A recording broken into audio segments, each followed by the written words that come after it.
साकारं भुजगशयनं पद्मनाभं सुरेशं विश्वाधारं गगनसदृशं मेघवर्णं शुभाङ्गं लक्ष्मीकान्तं कमलनयनं योगिविद्याधरं वन्दे विष्णुभवभयहरं सर्वभूतैकनाथं यं ब्रह्मा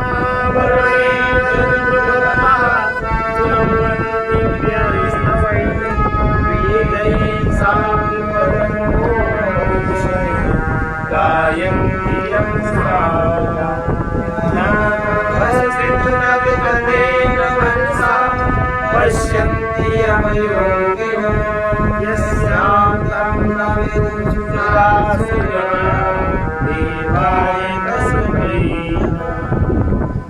कल हम लोगों ने जिसके द्वारा इंद्रियों का खंडन किया जा सकता है वो हम लोगों ने कल आत्मवृत्ति न्याय का परिचय। अब आज है अपवाद। अपवाद सुना ना, दो तरह की विधि है। आज है अपवाद। अपवादो नाम रज्जु विवर्तस्य सर्पस्य रज्जुमात्रत्ववदवस्तु विवर्तस्यावस्तुनो ज्ञानादे प्रपञ्चस्य वस्तुमात्रं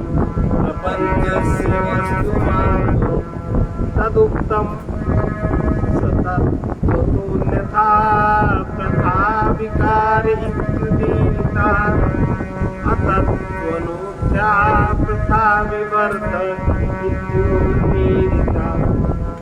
ये दो अध्यारोप और अपवाद की विधि है। अभी हम लोग अध्यारोप कर अपवाद पढ़ रहे हैं। ये अपवाद किस तरह, जैसे रस्सी का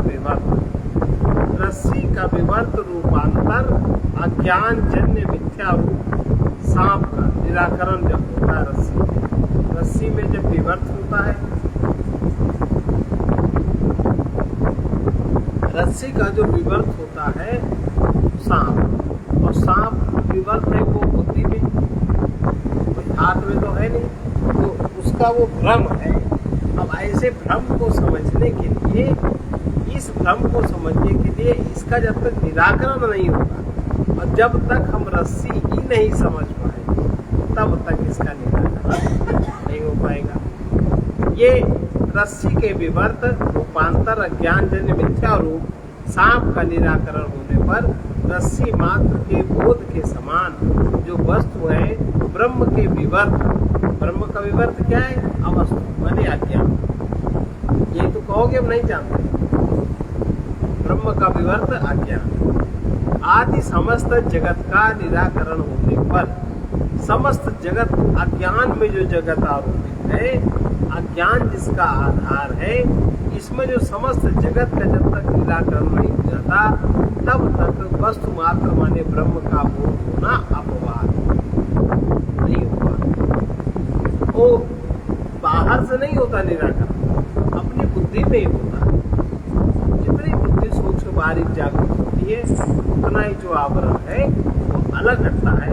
यथार्थ वस्तु ये है, ये अज्ञान है, और ये अज्ञान के ऊपर आश्रित जगत है, संसार है, और ये इसका विवर्त ज्ञान समाप्त हो जाता है, वही ब्रह्म का बोध हो जाता है। इसी वस्तु का तत्वतः बदल जाना अर्थात अपने रूप को त्याग कर अन्य रूप ग्रहण कर लेना विकार कहना। अपने रूप को त्याग कर दूसरा रूप ग्रहण करना, उसी को विकार कहना। और तत्वतः न बदलने पर भी दूसरे रूप में कोई वस्तु न बदले और प्रतीत वो दूसरे रूप में होने लगे। बदलने वस्तु में कोई बदलाव नहीं है, पर हमारी दृष्टि दोष के कारण, हमारी बुद्धि दोष के कारण वो हमें कुछ का कुछ प्रतीत हो रहा है। अर्थात अपने रूप का परित्याग किए बिना दूसरे रूप का भाषित होना ये विवर्त कहना। तो हमने रस्सी का त्याग नहीं हुआ, रस्सी जो की त्यों बनी, कोई रूप नहीं बदला, लेकिन हमारे मस्तिष्क में क्या हो गया कि ये सर्प है, ये विवर्त है। अध्यारोप के प्रकरण में बताया गया था। अब अपवाद का प्रकरण आरंभ करते हैं। अपवाद अध्यारोप के विपरीत होता है। अध्यारोप में वस्तु को अवस्तु समझ लिया जाता है। अध्यारोप में वस्तु को अवस्तु समझा, जो वस्तु है उसको वो नहीं समझा, कुछ और समझ लिया।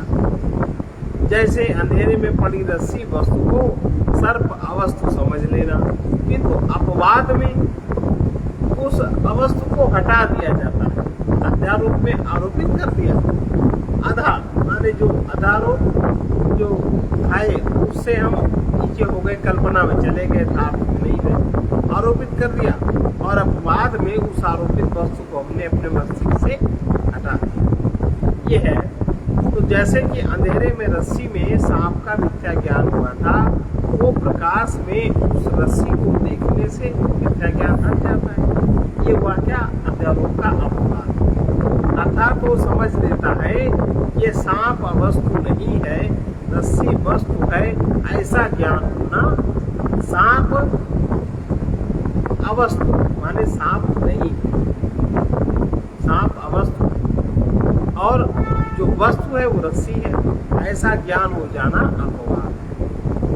मिथ्या प्रतीत रूप अन्यथा भाव, ये तो हो गया कि अध्यारोप और अपवाद। तो चीजें समझ में आती है। अध्यारोप माने वस्तु में कुछ काल्पनिक आरोपित करना, और अपवाद माने कल्पना बनाकर वस्तु को यथार्थ रूप में समझ लेना, इसका ज्ञान कर लेना। अब अन्यथा भाव क्या है? अन्यथा भाव माने मिथ्या प्रतीत रूप। अन्यथा भाव दो प्रकार का। मिथ्या प्रतीत है नहीं कुछ और फिर भी में प्रतीत। अब जैसे कह देंगे बंध्या पुत्र, तो जब बंध्या ही कह दिया तो पुत्र की क्या जरूरत है? जैसे जब बंध्या का अर्थ ही होता है कि पुत्र ना होना, जिसके पुत्र नहीं है उसको बंध्या कहते हैं। अब कहते हैं बंध्या पुत्र। अब जैसे कह देंगे आकाश कुसुम, आकाश में जब कुसुम होता है नहीं तो कुसुम का नाम क्या? इसको कहते हैं अन्यथा भाव। मिथ्या प्रतीत रूप अन्यथा भाव दो प्रकार का होता है। एक तो परिणाम भाव या विकार भाव और दूसरा विवर्त भाव। जब कोई वस्तु अपने स्वरूप को छोड़कर किसी दूसरे रूप को ग्रहण करे, अपने स्वरूप को छोड़कर कोई वस्तु जब दूसरे रूप को ग्रहण कर लेती है तो उसे परिणाम या विकार भाव कहते हैं। अपने स्वरूप को उसने छोड़ दिया और दूसरे का उसे रूप ग्रहण कर दिया, तो परिणाम भाव या विकार भाव। जैसे दूध का दही में परिणत, अपने स्वरूप का त्याग हो गया और दही नई वस्तु का निर्माण। अब दूध दही, दही दूध, यह परिणाम भाव और विकार भाव। ये विकार भाव है, वस्तु में विकार आ गया। अब आप दही को दही ही देखेंगे और दूध को आप दूध देखेंगे, दृष्टि दोष इसमें नहीं। जब वस्तु में परिवर्तन आए बिना, ये तो है विकार भाव या परिणाम भाव। और दूसरा, जब वस्तु में परिवर्तन आए बिना ही उसमें अन्य मिथ्या वस्तु की प्रतीति हो, तो मिथ्या प्रतीत होने वाली जो अवस्तु है उसे वस्तु का विवर्त भाव है। फिर से जब वस्तु में मानो रस्सी में कोई परिवर्तन नहीं आया, आए बिना उसमें अन्य मिथ्या वस्तु की प्रतीति, मिथ्या वस्तु जो न सामने दिख रही है, न आपने अभी देखी, न आप उसको जानते हैं, मिथ्या वस्तु उसमें सर्व की प्रतीति आपको रस्सी में हो। और वो मिथ्या प्रतीत होने वाली जो अवस्तु है, वस्तु नहीं है वो, उसको क्या कहते हैं? विवर्त। जैसे सांप रस्सी का विवर्त है। सांप रस्सी में सांप की जो प्रतीति है मिथ्या प्रतीति है, का तत्व से हुआ, क्योंकि न वहाँ सांप का अंडा है, न वहाँ सांप की बामी है, सांप संबंधी कोई भी तत्व वहाँ नहीं। मिथ्या हुआ, आपके दिमाग में मिथ्यात्व चल रहा है और मिथ्या का आरोपण आपने उस रस्सी पे। तो ये जैसे सांप रस्सी का विवर्त है, इसी प्रकार ये सांसारिक प्रपंच भी ब्रह्म का विवर्त है। ये जो संसार का प्रपंच आपको लगता है, ये ब्रह्म के ऊपर आपके अज्ञान में अहंकार द्वारा आरोपित कर, उसको हटाकर ब्रह्मवाद मात्र का ही भान होना, ये प्रपंच हट जाए दिमाग से, ब्रह्म मात्र का अनुभव हो जाए, यही अपवाद है। विवर्त और अविवर्त दो प्रकार को हमें बताया। अब आगे देखो, तथा ही एतद् भोगायतनम् चतुर्विधं सकलस्थूल शरीर जातम् भोग्य रूपान्नपानादिकम्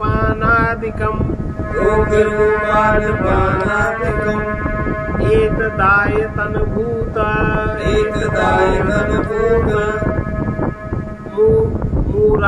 मूराचतिर्दश भुवनान्ये वदायतनभूतं ब्रह्माण्डं चैतत् सर्वमेतेषां कारण रूपं पंचीकृत भूत मात्रं भवति।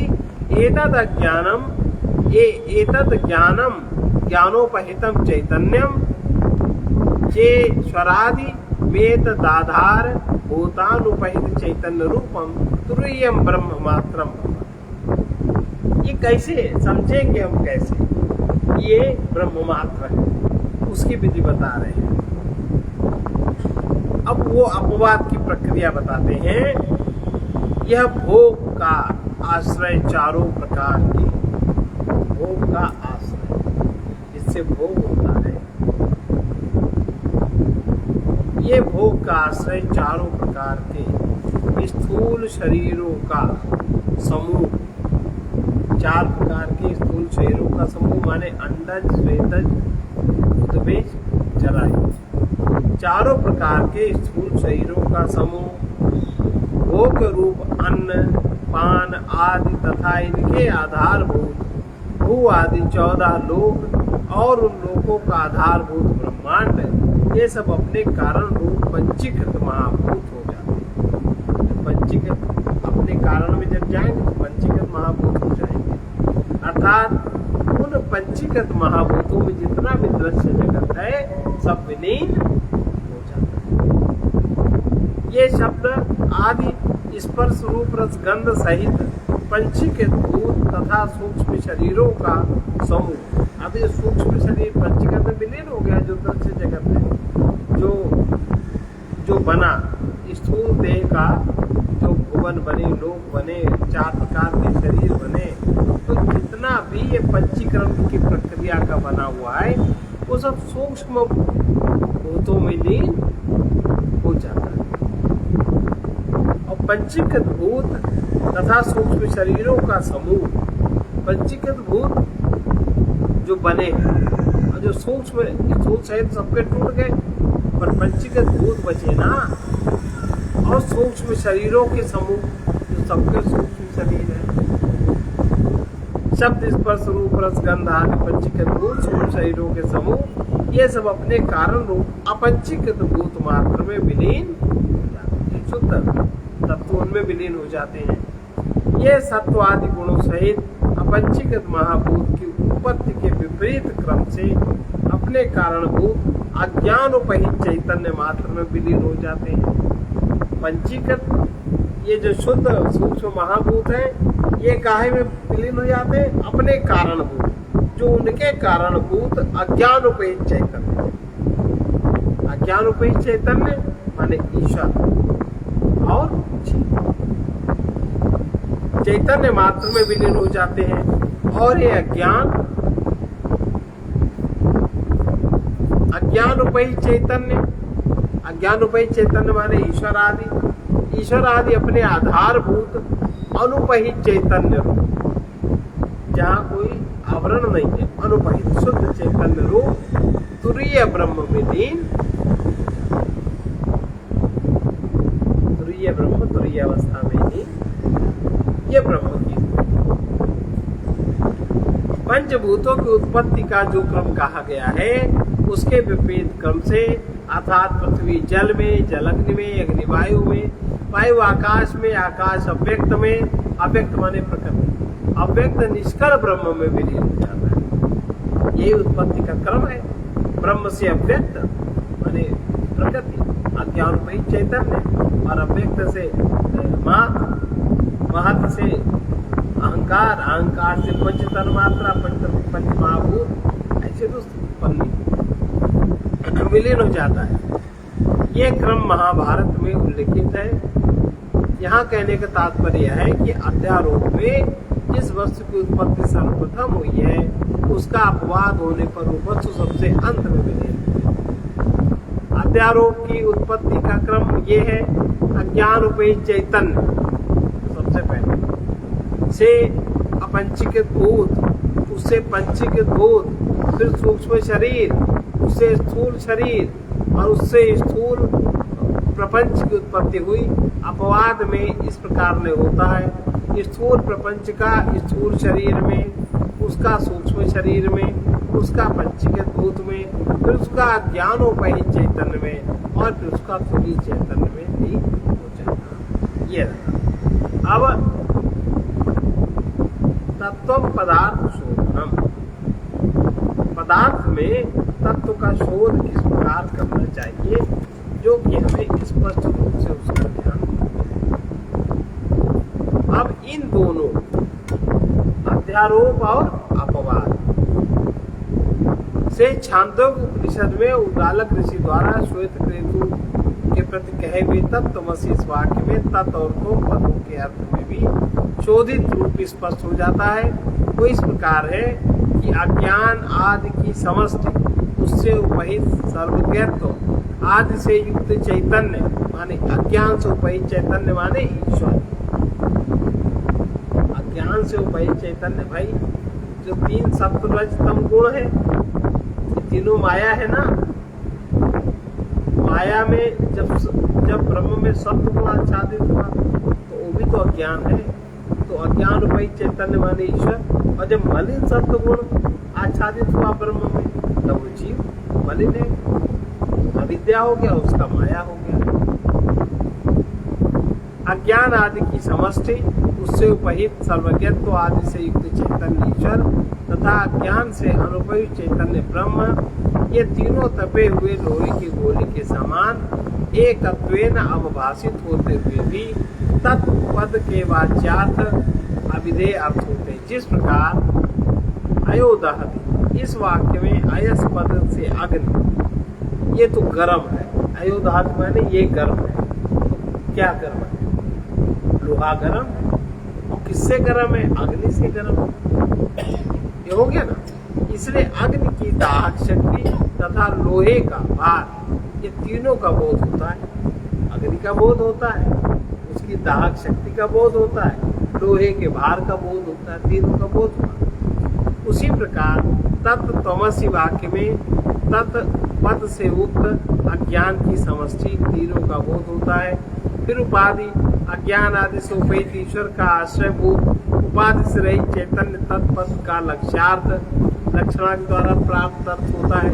अज्ञान आदि की दृष्टि, उससे उपहित अल्पज्ञता जीव आदि में युक्त चैतन्य जीव और उससे उपहित चैतन्य आत्मा, ये तीनों तपे हुए लोहे के गोले के समान एकत्वेन अवभाषित होते हैं। जीवात्मा, ईश्वर और आत्मा, ये तीनों एक भाषित होते हैं। यही तो है कि शरीर से आत्मा निकल गई, ये होता है। आत्मा कभी मरती नहीं, पता है नहीं कि आत्मा कहाँ है, जीव कहाँ है। अरे जो भी ईश्वर करता है सब ठीक करता है, अभी सब कुछ करता ही नहीं है ना। तो भी तो ये इस तरह के वाक्य जो हम लोग बोलते हैं, अज्ञान आदि की व्यष्टि, उससे उपहित अल्पज्ञता आदि युक्त चैतन्य जीव तथा उससे अनुपहित चैतन्य आत्मा, ये तीनों तपे हुए लोहे के गोले के समान एक अत्वेन भाषित होते हुए भी तुम पद के वाच्यार्थ होते हैं। फिर इस ज्ञान उपाधि से उपहित का आशय भूत उपाधि रहित आंतरिक आत्मा आनंद रूप तुरीय चैतन्य तुम पद का जो तुरीय चैतन्य है वो तुम तत्व आशा, जो ये जो प्रपंच है ईश्वर आत्मा जीव, ये उपहित चैतन्य जीव का भी और ईश्वर का भी दोनों मायोपाधिक है। इससे अलग जो त्वम पद है वो तुरीय चैतन्य, ये जो तत् माने ये तुम, तत् त्वम, ये जो तुरीय चैतन्य आसी माने ईश्वर के लिए भी वही है तत्तम तत्तमसी, और जीव के लिए भी वही है। उसकी माया उपाधि हटा दो, इसकी विद्या उपाधि हटा दो तो दोनों इस प्रकार से यहाँ आदि पद से हिरण्यगर्भ और विराट का ग्रहण है। यहाँ आदि पद से सूक्ष्म शरीर समझना चाहिए। सूक्ष्म शरीर माने हिरण्यगर्भ, शब्दों की अभिधा शक्ति द्वारा प्राप्त का भाग, जो शब्द की तीन शक्तियां होती, अभिधा, लक्षणा और व्यंजना। अभिधा माने जैसे जैसे वस्तु पदार्थ है हमने आपको वैसे व्यक्त कर दिया, ये चिमटी, ये पुस्तक है, ऐसे पे इसको अभिधा शक्ति कहते हैं। व्यंजना शक्ति जैसे दूध की रक्षा कौवे से करना, इसका मतलब बिल्ली से करना, ये क्या हो व्यंजना, व्यंजनात्मक। और लक्षणा माने हम कहीं कुछ और रहे हैं और इशारा कुछ और, जैसे लक्ष्य में जो बात हम लक्ष्य को बता रहे हैं, वो जो बात कहना, लक्ष्य को एक करके कहना, उसको लक्षण से लक्ष्यार्थ कहते हैं। और जो अभिधा शक्ति द्वारा प्रकट वो है वाच्यार्थ, और जो लक्ष्यार्थ लक्षणा के द्वारा वो है लक्ष्यार्थ। लक्ष्य में क्या अर्थ बनता है अभी का नहीं देखना, लक्ष्य में क्या अर्थ बनता है। तत्वमसी इस वाक्य में तत्व और तुम पद के वाच्यार्थ और लक्ष्यार्थ का अज्ञान एवं कारण सूक्ष्म स्थूल की समष्टि तत्व माने। तो वही चैतन्य सर्वज्ञादि विशिष्ट ईश्वर सूत्रात्मा वैश्वानर चैतन्य तथा एतत् वही चैतन्य तुरीय चैतन्य, इन सब का तप्ताय पिंड के समान एक रूप से अवभाषित होना, सबका ये तद पद का वाच्यार्थ। जैसे लोहे में अग्नि की दाहकता सब लोहे में ही समाई थे ना, और कह रहे हैं लोहा गर्म है, लोहा गर्म नहीं होता। लक्ष्यार्थ क्या है कि गर्म अग्नि से युक्त लोहा है, तो कहते क्या लोहा गर्म है। लोहे से आग ठंडी हो गई तो क्या कहेंगे, लोहा ठंडा हो गया, अग्नि ठंडी हो गई। अभी लक्ष्यार्थ कुछ और बता रहे। उसी तरह से ये जो तप्ताय पिंड के समान एक रूप से अभाषित होना तत्पद का वाच्यार्थ है, और अज्ञान उपहित ईश्वर चैतन्य का आधार स्वरूप तो उपाधि शून्य चैतन्य है, उसका आधार उपाधि शून्य है, उसका ज्ञान उससे आच्छादन ईश्वर चैतन्य से अलग भिन्न भिन्न प्रकाशित होना तत्पद का लक्ष्यार्थ है। इसी प्रकार अभेद विवक्षा रूप से प्रकाशित होना तो पद का वाक्यार्थ, और व्यष्टि गता ज्ञानार्थ से उसकी उपाधि से जीव चैतन्य और इसके आधार स्वरूप उपाधि शून्य प्रत्यगात्मा तुरीय चैतन्य का भेद विवक्षा से अलग अलग प्रतीत होता है। ये त्वम पद का लक्ष्यार्थ प्रतीत अलग अलग होता है, लेकिन अलग अलग है नहीं, ईश्वर और जीव अलग अलग है नहीं। अब अगला है महावाक्या, ये हम लोग कल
जगत बिचारा जगत बिचारा वो क्या लेगा वो क्या लेगा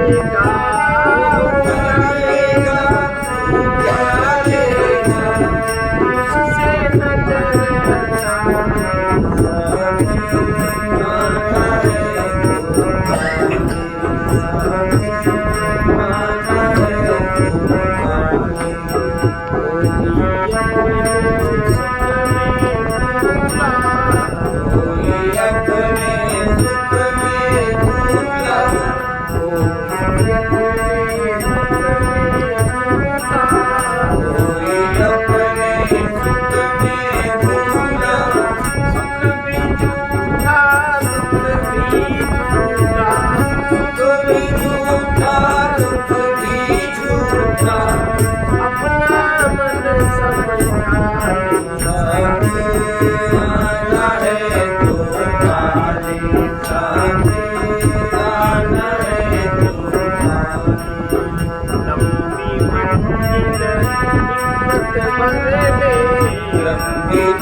अपने को अपने वश कर ले राह कठिन है थोड़ा दिन है राह कठिन है थोड़ा दिन है जल्दी कदम बढ़ाए साथी आना है तो आगे साथी आना है तो आगे जीवन से सरताल मिला दे जीवन से सरताल मिला ले इसमें प्रेम गीत कुछ गाले जिसमें प्रेम गीत कुछ गाले पथिक प्रगति से